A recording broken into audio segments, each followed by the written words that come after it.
Salut tout le monde, c'est David. Bienvenue sur la chaîne En route vers l'autonomie, chaîne où on parle et on agit autour du thème de l'autonomie. Aujourd'hui, on va parler d'un sujet important puisque, comme beaucoup de gens, je pense que vous êtes vous-même affecté par l'inflation, vous êtes affecté par les changements à l'œuvre et beaucoup d'entre nous, et je m'inclus dedans, nous retrouvons dans des situations pas forcément évidentes.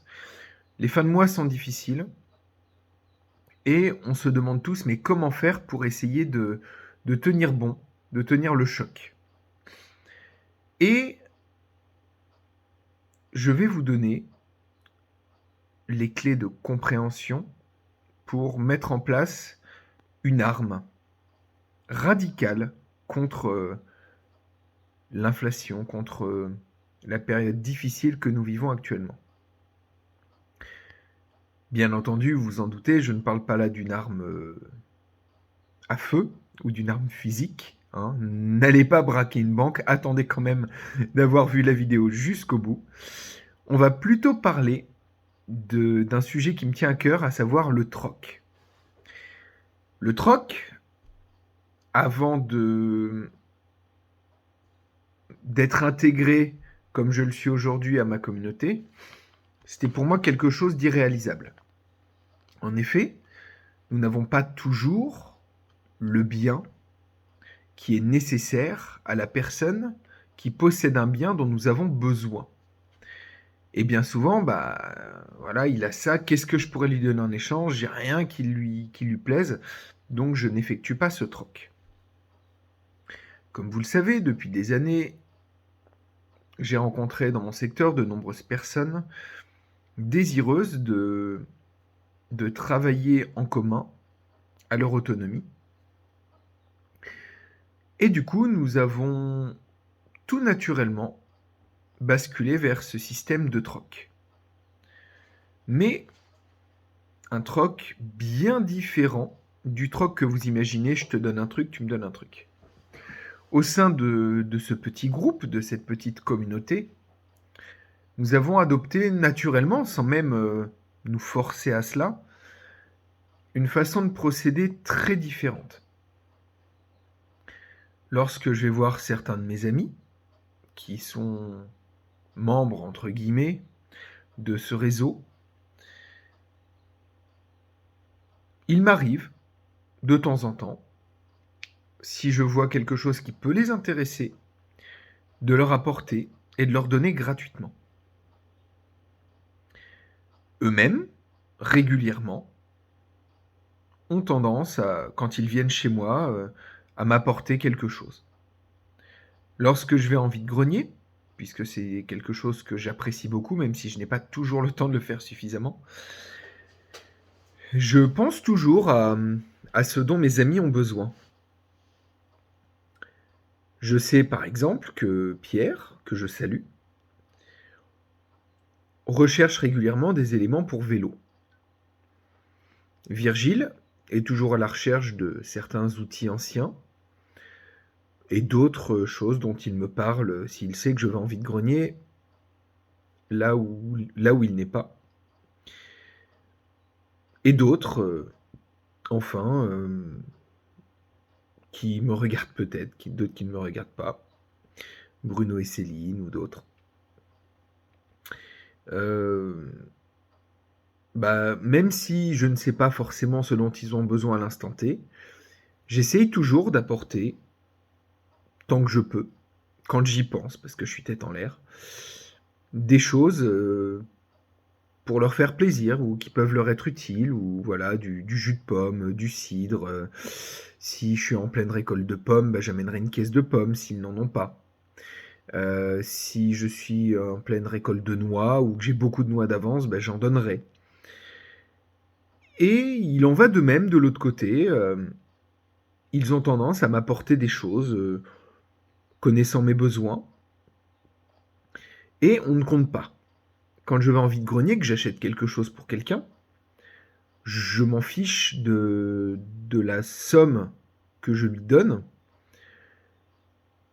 puisque souvent en plus ce sont des bonnes affaires, donc du coup forcément il y a pas spécialement besoin de compter, ce sont des petites sommes, mais des choses parfois très très utiles. Et naturellement, c'est créer ce système où on ne compte pas ce qu'on donne à l'autre, le seul et unique objectif étant de faire plaisir, et l'équilibre, lui, se trouve naturellement. S'il y avait une personne au sein de votre communauté ou de la mienne, hein, qui ne vous donne jamais rien, mais à qui vous donnez des choses, réfléchissez toujours si lui ne donne pas quelque chose à une autre personne de votre réseau. Mettons qu'il y ait 4 personnes. Si A donne à B, B donne à C, C donne à D et D donne à A, naturellement, l'équilibre se fait. Alors bien sûr, il y en a qui sont plus farfouilleurs et qui arrivent à trouver plus de choses utiles, ou certains qui cultivent des choses que d'autres ne cultivent pas et donc ils ont plus à donner. Je pense notamment dans mon groupe à Thibaut, qui nous a apporté récemment des arbres, des choses comme ça, des plantations, des choses qu'il fait chez lui. Il adore multiplier les plantations. Je pense à Fabien également, qui, pareil, quand il vient, des fois amène un arbre, amène des choses qu'il a faites. Et naturellement, moi dans l'autre sens, si je vais chez eux, bah, Fabien par exemple, je lui ai donné des arbres.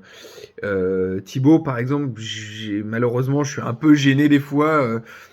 Je lui ai pas donné grand chose par moment, mais je me dis voilà, s'il me donne des choses, moi je donne des choses à d'autres et d'autres lui donneront des choses. On essaie chacun de s'entre-apporter des choses et ça fonctionne. Ce que je veux dire par là, c'est que lorsque vous créez un réseau de confiance et que vous ne raisonnez pas en termes d'égalité, puisque ça c'est le grand mot, l'égalité, si vous ne raisonnez pas en termes d'égalité, alors vous allez tout naturellement créer un équilibre. Je préfère le terme d'équilibre que le terme d'égalité. Et ça, c'est une force énorme face à ce qui se passe en ce moment. Par exemple, on vient de nous parler encore d'une augmentation du prix du pain. Eh bien, mon ami Pierre, quand il vient, de temps en temps, il m'amène un pain. S'il vient de faire du pain, il m'amène un pain, mais un gros pain qui va me faire quasiment la semaine, et qui se tient d'ailleurs toute la semaine, qui est excellent. Et bah, ça évite de subir l'inflation sur le pain. Alors certes, les matières premières augmentent un petit peu, mais bon, on arrive quand même à quelque chose de plutôt moins cher, et en plus ça fait plaisir parce qu'on a des produits de qualité. Et par exemple, moi je vois le prix des noix qui augmente beaucoup dans le commerce. Moi j'ai un noyer qui est très productif, qui va encore donner cette année, j'ai encore beaucoup de noix d'avance. Eh ben j'ai plaisir à en donner. Et ça fonctionne très très bien comme ça. Donc la meilleure arme que vous avez contre l'inflation, bah, c'est ça, c'est d'être dans un échange constructif,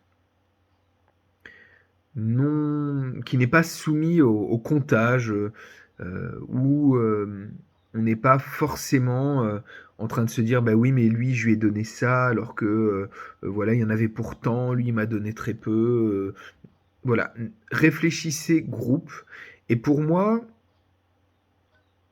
l'avenir est à cela. Et je n'aime pas les monnaies locales. Parce que je vois déjà arriver dans les commentaires, oui, bah c'est le principe des monnaies locales, etc. Les monnaies locales impliquent justement cette forme comment dire, de valeur, cette forme de oui, mais lui, il me doit tant, il m'a échangé tant, ça vaut tant. Il faut arrêter de penser comme ça. Parce que malheureusement, tant qu'on remplacera un système par un système similaire, eh ben, le système, il ne fonctionnera pas. On a essayé, ça ne fonctionne pas. Aujourd'hui, il faut passer sur un nouveau système. Et ce système, c'est les petites communautés qui s'entraident, qui échangent, qui se donnent des choses qu'ils ont en trop, dont ils n'ont pas forcément besoin, ce qui permet aux autres d'en bénéficier, et inversement. J'espère que vous-même, vous réfléchirez un petit peu à ce sujet, que vous m'apporterez dans les commentaires un complément d'informations, d'idées. Peut-être que vous-même avez déjà, réfléchi au sujet. Je n'ai pas tout abordé, hein. Je pourrais également aborder le fait que notre temps est également une denrée précieuse et qu'offrir de son temps à quelqu'un en échange de quelque chose, de se dire bah voilà, il m'a donné des trucs, mais bon, tiens, aujourd'hui il a besoin d'un coup de main pour faire ci, ça, bah dans ce cas-là, voilà, il a besoin donc j'y vais. Ça marche aussi. Le temps, c'est de l'argent, comme on dit. Eh bien, votre temps, c'est finalement aussi une façon de d'apporter de la valeur à une communauté. Et ce qu'il faut se dire, c'est que, et je finirai là-dessus, toute chose que vous apportez à votre groupe enrichit tout le groupe, enrichit toute votre communauté. Et pour moi, même si une des personnes de votre groupe contribue peut-être un peu moins, ou n'a pas le temps de contribuer, ou pas les moyens de contribuer, dites-vous qu'en l'aidant, lui-même pourra avancer, et peut-être qu'un jour, il pourra contribuer à l'inverse, à votre groupe. Bien sûr, il y aura toujours des parasites, cela peut arriver, mais naturellement, ce que j'ai constaté, c'est que naturellement, le parasitisme se termine au sein d'un groupe, puisqu'il y a toujours des gens dans le groupe pour constater ce parasitisme. C'est pas comme si une personne avait l'emprise sur une autre personne, c'est que là, il faut avoir une emprise sur un groupe complet. Et pour moi, c'est impossible ou quasi impossible. Bref, portez-vous bien, réfléchissez bien à ce sujet, n'hésitez pas à en parler dans les commentaires. Le petit pouce en l'air, c'est toujours important. À la prochaine. Ciao les amis.